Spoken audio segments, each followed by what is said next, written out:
Hey guys, so before we get into the video, I just want to talk about something. Everything that I am selling or commissions is at a discount at the moment. So the discount depends on what you're buying. This is because we've run into a slight problem with things at the moment. Basically my granddad passed away a couple of days ago. It's annoyingly sad how expensive funerals are, and we want to make it as nice for him as possible.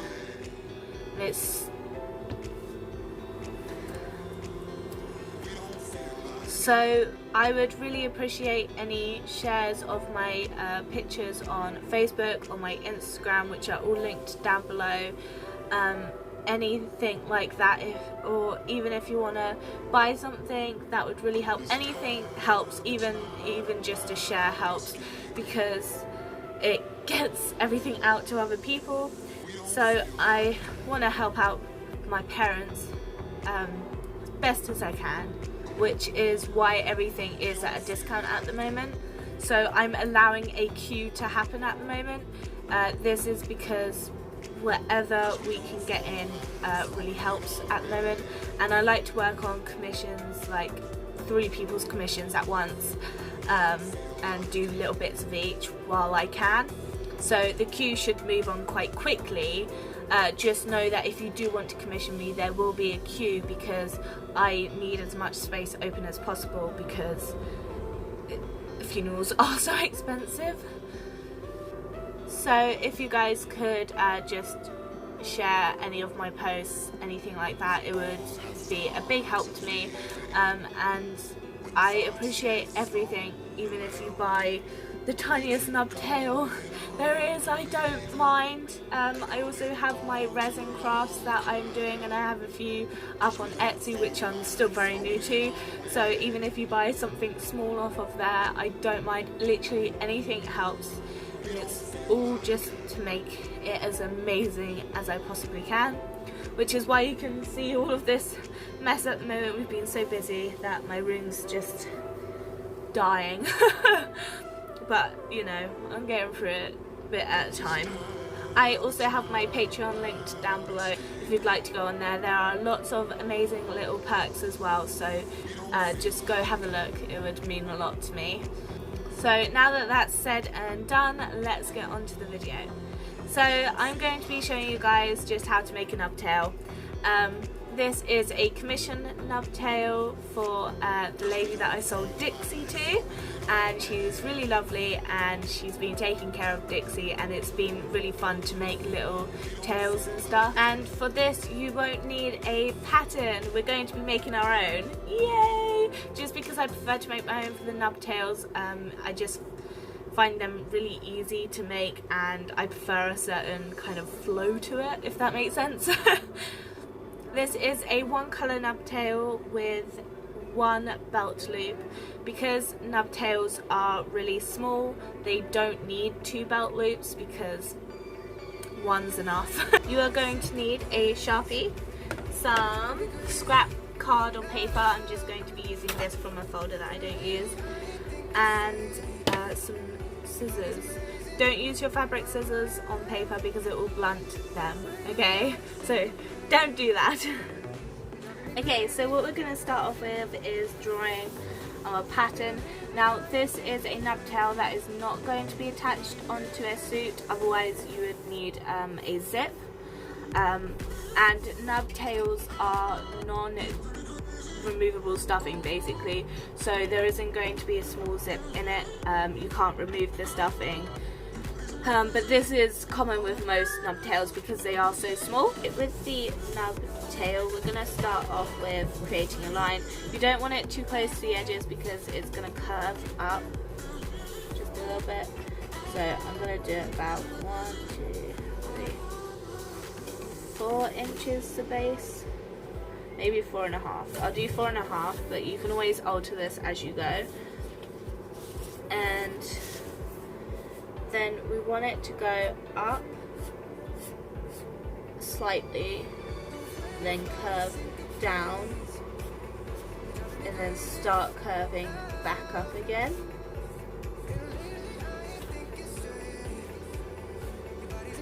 then I start on the bottom bit.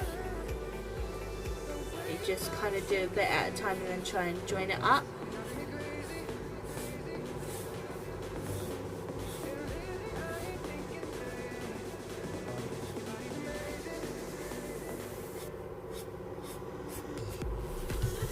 Now, because I'm making this slightly larger, I don't need to add seam allowance. However, I want to make this end bit quite thick because it makes it easier to sew. And it's going to get thin with the seam allowance anyway. So this is the shape that I'm going with. Just take your time, practice. And if you want to know how long I've made it, so it's 4.5 by this way, and then to the longest bit it is 1, 2, 3, 7.5, almost 8. So yeah, so we've made our pattern. Now we can cut it out.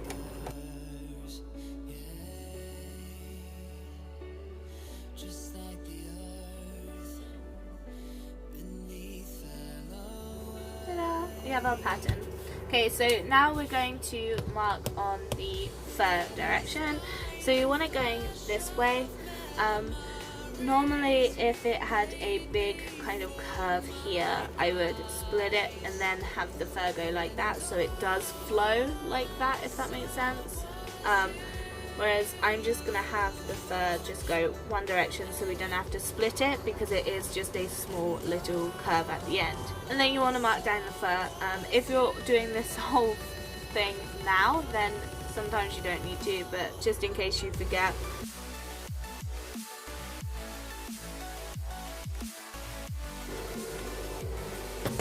So now that we have this, we can cut out our fur. So for a nub tail, this fur is it's hard to see on my camera, I do apologise, but it's a really bright-ish pink flecked fur, and I think it was about 1/8 of a metre, because that's more than enough for a nub tail. Right, so the fur direction is this way, so I'm going to have the fur direction face me. I always have it facing me just so I remember every single time. There is a small hole in here, so I've got to be mindful of not going on that.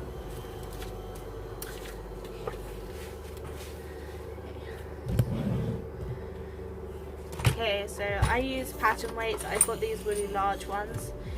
These are actually washers, because pattern weights are more expensive, but they are really pretty, and also shipping to send something really heavy is quite a lot, so it's understandable. So I would definitely go look at some small makers that make some really beautiful ones. However, I'm just going to use washers because I don't have the money for that. So now I'm using a fabric pen. This is a water fabric pen, I believe, but it also does kind of disappear with time anyway. So I kind of have to be quick, but sometimes I'll use chalk depending on the colour of the backing. So this is a light colour, so I can use a dark purple on it, whereas if it was a black, I would have to use my white chalk. So keep that in mind. Now I'm going over it. If you're adding the seam allowance here, try and remember. But don't worry if not, because you can always redo it.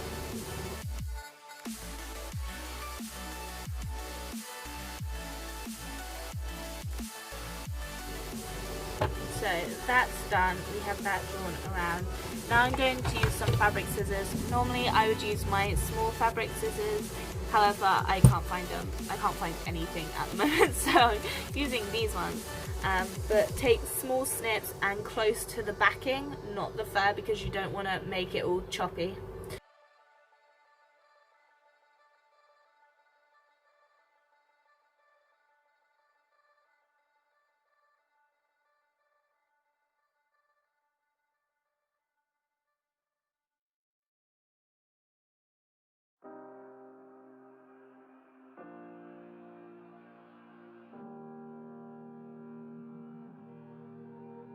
every time we say goodbye. Okay, so now that we have our fur cut out, normally I would brush it, however this fur is quite thin and it seems to do fine. Okay, so now we're going to put right sides together. Right side is the side you want to see on the outside, and the stuff that is on the inside, so the backing, is called the wrong side. So we're putting right sides together. This is so that when we turn it inside out, it's going to be, seam is going to be on the inside, but the fur is going to be on the outside. So I'm just going to use clips to clip this all together if I don't tip them everywhere. Oh my gosh, I'm having a horrible week. And I'm just pushing down the fur because we don't want it to get caught, because it doesn't look nice when it gets caught.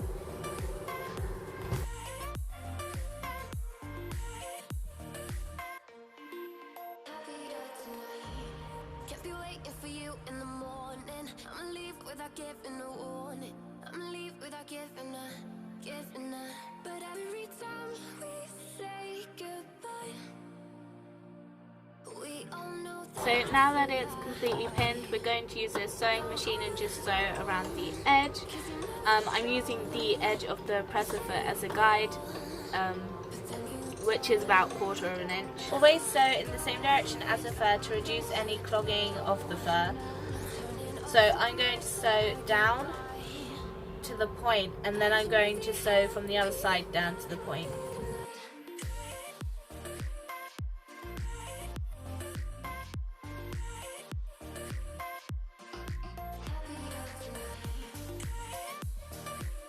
Okay, so this is what our tail looks like, and as you can see it's got a zigzag here from where I had sewn, and then kind of went over and backed up, and then I sewed down here and backed up, because you've got a back stitch at the beginning and the end to stop it from unthreading.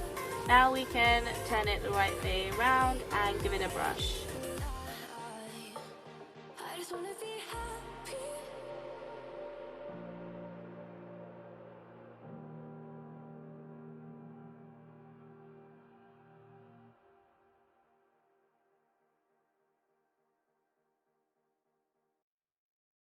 I lost my best friend to 23. She left her body and hovered above me. I saw no shadow, I looked around, searched every building and home that I found. I saw no shadow, but felt the glow, the warmth inside me. Now that it's been brushed and we've gotten as much of the fur out as possible, we're going to put this to the side, because now we're going to create the well, the top part, the topping, yeah. So when it comes to creating the base, we want to get the pattern, the measurement of the long side, so in my case it was 4 inches, double that to create the circumference, which makes it 8 inches. Then we want to divide it by pi, which is 3.14. This gives me 2.5 inches. Now it's small, but it is what we need for enough tail. So we need a 2.5 inch circle. So for this I'll be using a pink felt because it goes with the fur, and felt is just strong enough for a small tail as it is. Normally I would use a kind of felt fabric just because it is stronger than felt itself, but because it's a small tail we don't need anything too fancy. You're going to need your ruler and your fabric marker. I lost a friend, I felt like dying again and again. I went through hell instead of death, but I keep fighting with each living breath. I saw no way out from where I stood, felt like the fire had burned me through. Now you're gone. Now I'm going to get my elastic. Now this is a 1.5 inch elastic. Normally I would use a 1 inch elastic and have 2 belt loops, but this is all I have at the moment. So, but we only need 1 belt loop. So I'm just going to measure approximately how long I need it. I lost my best friend.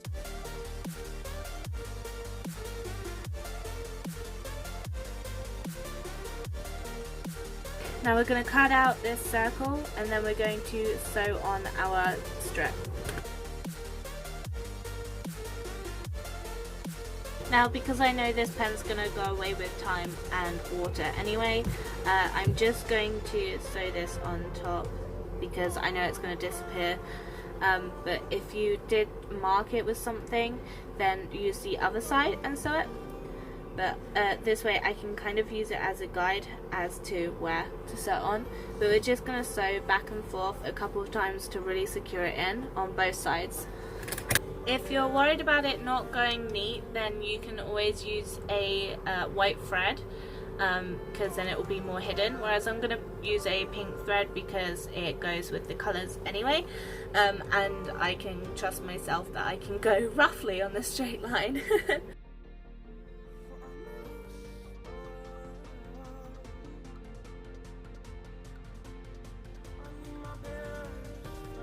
If you didn't notice, I went backwards slower than I did going forwards, just because it's a little bit more difficult going backwards. You have a little bit less control for some reason. So take your time and yeah, make sure you practice with a white thread or an invisible thread first, and then you can move on to doing it a coloured thread. Now we no longer need the sewing machine because we're actually going to hand sew from this point. But before we put it on, we need to stuff it, because otherwise there's no other way to stuff it.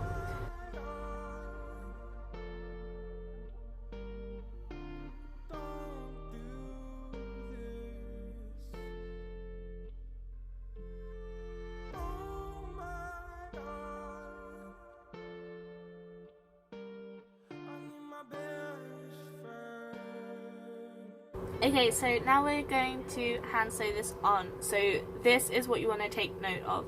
You want to make sure that the strap direction is the correct direction. So we want the nub to sit like this on the tail. If you put it like this, the nub will sit like that on the tail and it won't look right. So you want to make sure that it's like this on the tail. So sometimes I will clip it the top and the bottom, just so I can get a rough guide. It will make it easier. However, I don't necessarily need to do that, so I'm just going to use a blanket stitch all the way around the edge. I just want to show you guys quickly the sewing.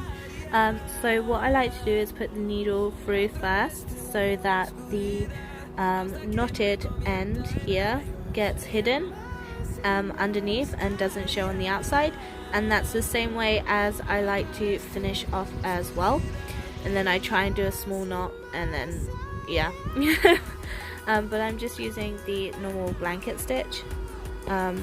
So that is where you would put the needle through, and then you, let me do this quick, and then you get the thread. Obviously you'd have to put it through once first, all the way through, and then you get the thread, you put it round, and then you pull it through.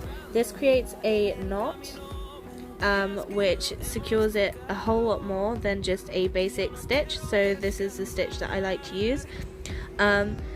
For a lot of fursuits, because this colour is very light and is very hidden in here as well as on our little piece, sometimes you would use an invisible stitch so it can't be seen when going round,